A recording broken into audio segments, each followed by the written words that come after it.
c'est même aujourd'hui, ici, à Megève, le plus fort, puisque le maillot jaune remporte. Voilà, il a même eu le temps de lever le bras droit après la ligne. Il remporte, Christopher Froome, eh bien une deuxième victoire d'étape sur ce Tour de France.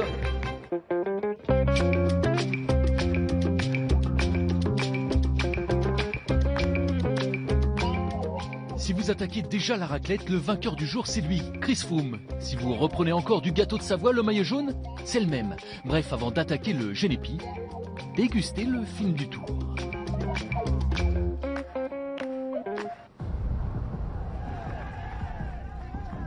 Une grosse demi-heure pour grimper à Megève, ce week-end, c'est plus rapide qu'en voiture. Un peu trop même.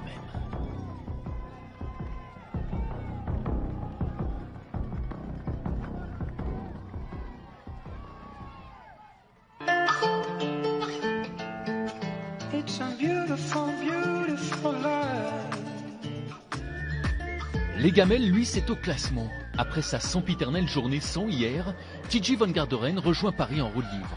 Désormais anonyme 17e du général à plus de 20 minutes, l'Américain en mode touriste prend tout le temps d'étudier le style de Pierre Rolland, maillot vert. Résultat, il termine 132e du jour à près de 5 minutes, indigne d'un leader. Leader en devenir, lui, Fabio Aru tient son rang. Le Sarde signe le 3e temps du jour à 33 secondes seulement du vainqueur. Voici l'Italien 7e du général, aux dépens d'Alejandro Valverde. Quand vous avez Jan Jensen, Eddy Merckx et Bernard Hinault, 11 tours à E3 dans la voiture suiveuse, ça vous met une certaine obligation de résultat. Ce chrono entre Sallanches et Megève, Romain Bardet l'a encore reconnu ce matin.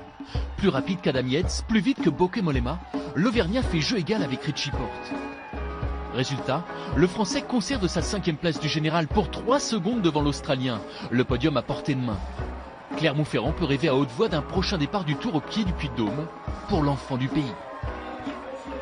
J'ai été soutenu comme jamais, j'avais des frissons, c'était encore une fois un vrai stade de rugby, je dirais, cette fois. Et je me suis vraiment régalé, j'ai géré mon effort sans jamais vraiment me mettre dans le rouge pour pouvoir toujours conserver une certaine vitesse et aussi voilà, faire la performance la plus lisse possible. Ami colombien, sens-tu le souffle de l'Auvergnat sur ton dos?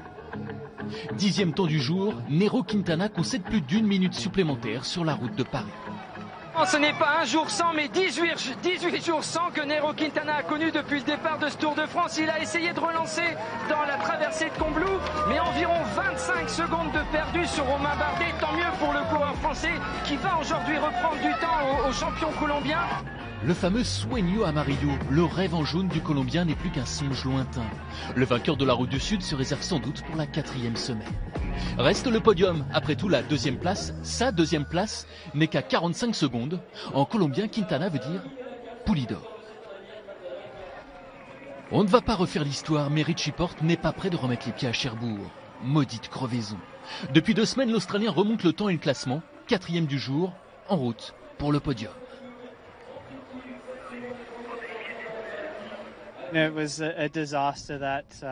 C'est sympa de me rappeler tout ça. Cherbourg, c'était un désastre.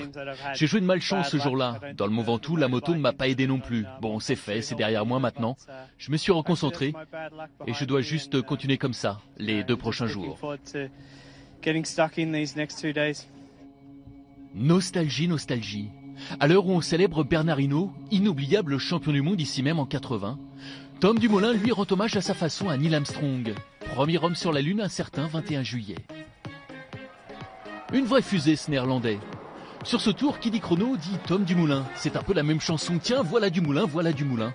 Le fameux Tom de Savoie, forcément. De Haute-Savoie même.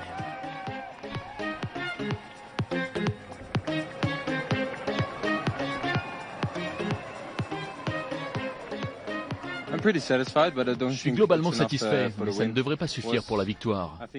C'est un temps correct, mais ce n'est pas mon meilleur chrono. Ça va être juste, on verra.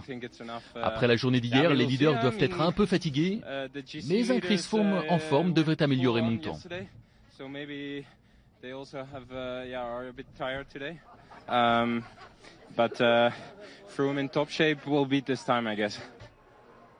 Et si c'était ça la solution? Piquer la roue arrière de Chris Froome. Plus sérieusement, Dumoulin voit juste. l'Anglais en personne se charge de confirmer ses propos. Le tenant du titre signe le meilleur temps du jour avec 21 secondes d'avance sur le Néerlandais. Sa deuxième victoire d'étape sur ce tour, la 7e de sa carrière. Le voici avec près de 4 minutes d'avance au classement général. Christopher Froome n'est peut-être pas impérial, n'est peut-être pas au-dessus comme il l'était peut-être l'an dernier, mais il est quand même au-dessus. C'est quand même le plus fort et c'est même aujourd'hui, ici à Megève, le plus fort puisque le maillot jaune remporte. Voilà, il a même eu le temps de lever le bras droit après la ligne.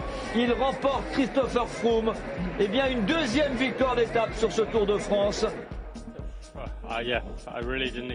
Honnêtement, je ne m'attendais vraiment pas à battre Tom Dumoulin aujourd'hui. Ce n'était pas évident de trouver le bon rythme. Je suis parti calmement sur la première partie du chrono. J'ai tout donné ensuite jusqu'à la ligne. Je suis très heureux. 17e du jour à 1 minute 25, Bauke Mollema conserve sa deuxième place pour 24 secondes devant Adam Yates. Au général, ils sont 4 candidats au podium, séparés par 1 minute.